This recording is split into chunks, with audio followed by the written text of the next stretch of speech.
Hello my dear students. So today I will take another topic, that is a menstrual cycle under the chapter reproduction in lower and higher animals. Sorry. Now here the menstrual cycle. So it is the characteristics of the primates, usually the monkey, apes and humans.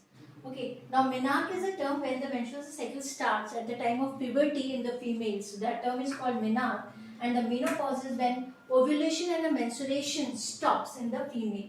Okay, now menstrual cycle includes 4 phases, that is a menstrual phase, proliferative phase, ovulatory phase and secretory phase. So one by one we will go to each phase. The first one is a menstrual phase. Now what happens after 14 days of the ovulation, if ovum is not fertilized, so the inner lining of the uterus, that is endometrium, okay, that will degenerates and menstruation will begins. Now what happens, the cells of the endometrium, secretion, blood and unfertilized ovum will constitute the menstrual flow, and at this phase the progesterone production will be reduced, and this phase involved, that is a 3 to 5 days. This whole phase takes place. Now next is the proliferative phase, that is from 5th to 13th day. Now here the endometrium rebuilds, and FSH and LH secretion. FSH is follicle stimulating hormone and LH is a luteinizing hormone increases, and that stimulate the follicular development as well as the estrogen secretion. So these hormone will start producing and follicle development will. So that is from 5th day to 13th day. That is the proliferative phase. Now after that is the ovulatory phase. Then here also LH and FSH attains a peak level. The higher secretion and ovulation occur, and this is on the 14th day. So that is the ovulatory phase. Now after that is the secretory phase. Now here what happened, the corpus luteum secretes the progesterone, okay, and endometrium thickens and uterine gland becomes secretory. Okay, so this one is the secretory phase, and this will, that is from 15th to 28th day. So this one is the secretory phase. Now what happened here, the corpus luteum. See, if the fertilization takes place, now here the corpus luteum is active till the placenta take up the function of hormone secretion. Okay, and which hormone secretion? That is HCG. That is human chorionic and gonadotropin hormone. So here what happened? Corpus luteum is active till the placenta take up the function. And if ovum is not fertilized, then what happened? Corpus luteum will degenerate. So this is all about the menstrual cycle and their phases. Now come to the next is the gametogenesis. Now what is this gametogenesis? That is the formation of gametes. The first one is the spermatogenesis, means formation of male gamete, that is the spermatozoa. Now here we will see the whole steps, all the steps which involved in the spermatogenesis. The first one is let's start from, first of all, this whole spermatogenesis will divide into 3 phases: multiplication phase, growth phase and maturation phase. Okay, so 3 phases are there. Now that will start from the primordial cell. Now what is this primordial cell? That is a primary germinal cell in the testis which is present there. So that is a primordial cell. These primordial cell will undergo the mitosis division. Now after the mitotic division, this primordial cell will give rise to the spermatogonium. These spermatogoniums are diploid to end. Now what happened? These spermatogonium cell accumulates the food and grow in size, and then they are called as the primary spermatocyte. So one spermatogonium they have shown here. So what happened? That will increase in size by the accumulation of the food material, and now it is called the primary spermatocyte. Now this primary spermatocyte comes under the growth phase because that increasing in size. Now after this, primary spermatocyte will undergo meiotic division, reduction division. They are the mitotic division, here meiotic division. Now this primary spermatocyte after the first meiotic division will give secondary spermatocyte. Then after the second meiotic division they will give the spermatids, and these spermatids are haploid. Fine. Now these spermatids, they will undergo spermatogenesis, these spermatids, and then they form the motile sperm. Motile sperm means they have the tail. Here only the spherical structure is there, that is spermatids. So they will undergo spermatids, they will undergo spermatogenesis to form the motile sperm. And then here we are getting the 4 spermatozoa. So from each spermatogonium they are producing 4 spermatozoa by including 3 phases, that is a multiplicative phase, growth phase and maturation phase. So this is the spermatogenesis, and now we got that 4 spermatozoa. Now here the structure of the sperm I have drawn here.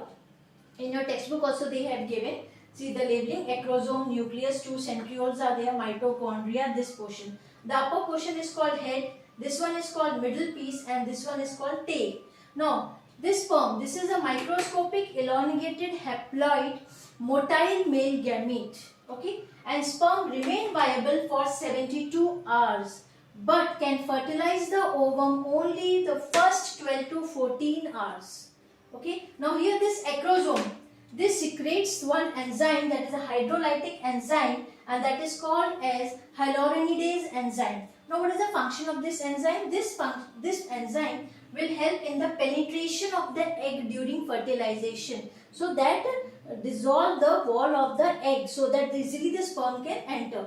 Now middle piece, this one, that is made up of the mitochondria, that's why middle piece serve as a powerhouse of the sperm. So this we have discussed about the spermatogenesis and the structure of the sperm and what are the different phases in the menstrual cycle. So just have a look and just draw the diagram. Okay.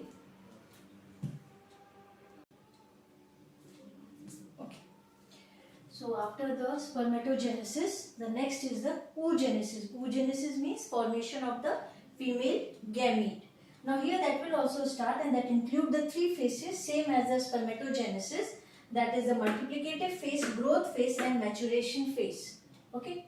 Now what happened in the case of multiplicative phase, that is the primordial cells, those are also called the germinal cells which are present in the ovary. Those primordial cells will undergo mitosis division and then they will form the oogonium. Okay, now here the oogoniums are ready. Now just before the puberty, so under the influence of FSH, follicle stimulating hormone, this one oogonium will increase in size. So this one increase in size and that become the primary oocyte. Okay, now this is called the growth phase, when that is increasing in size, okay, because of the food accumulation. So that become the primary oocyte. Now this primary oocyte will undergo the meiotic divisions, and then here what happened? 2 meiotic division. After the first meiotic division, this primary oocyte will give secondary oocyte and first polar body. Now what happened? Here the division of the primary oocyte, here the equal nuclear division but unequal cytoplasmic division. So you can see here the secondary oocyte with a little bit larger size and polar body is of smaller, but they are haploid. Fine. So here what happened? Equal nuclear division but unequal cytoplasmic division of the primary oocyte that gives the secondary oocyte and first polar body. Fine. And that is the meiotic division. Now the second meiotic division, here you can see that after the second meiotic division, this secondary oocyte gives the ovum N, that is haploid, and the second polar body from this secondary oocyte, and they again give the 2 polar bodies. So total 3 polar body and 1 ovum is there. Now what happened here during the first division, as soon as the first division is over and the formation of secondary oocyte, here secondary oocyte and polar bodies will undergo, when after this first division, when they will undergo the second division. So at this time the second meiotic division is arrested at the metaphase stage. Metaphase stage, when all the chromosomes on the equatorial plane. So at this phase that will be stopped, arrested at metaphase, and secondary oocyte is released from the ovary. And further division means this next division will take place. Remaining part of division will be completed at the time of fertilization. Fine. So secondary oocyte and this polar body formation. After that, this stage will be arrested, and then further that will transfer that oocyte into from the ovary. Okay, and then remaining division to form the ovum and the rest thing, that is at the time of the fertilization. Fine. So here the first is the mitosis division. Primordial cell give the oogonium. Then before the puberty, they undergo the follicle stimulating hormone influence, and then they increase in size, growth phase. Then the meiotic division takes place, unequal division, unequal of cytoplasma and equal of the nuclear division. So in this way, the oocyte, the ovum is ready. That is the formation of the female gamete. Now we can see the structure of the ovum. See, I have drawn the diagram. That diagram also you have in your textbook. I will read out the labeling. What is this? This one is the nucleus. Okay. Here the polar body, outer covering, that is the corona radiata. Then vitelline membrane. Okay. And in between is a space is there. Then zona pellucida. This is the inner membrane. So here the ovum is rounded, haploid, non-motile, female gamete. Okay. And it is free of yolk. And it is said to be, that is a microlecithal. Once I think last year they have asked for 1 mark. What is microlecithal? That is when the yolk is not present. It is free of yolk and is said to be microlecithal. So this is all about the oogenesis. Means the whole process of gametogenesis we have finished. Formation of gamete. That is the spermatogenesis and oogenesis. So just have a look of this one. Thank you.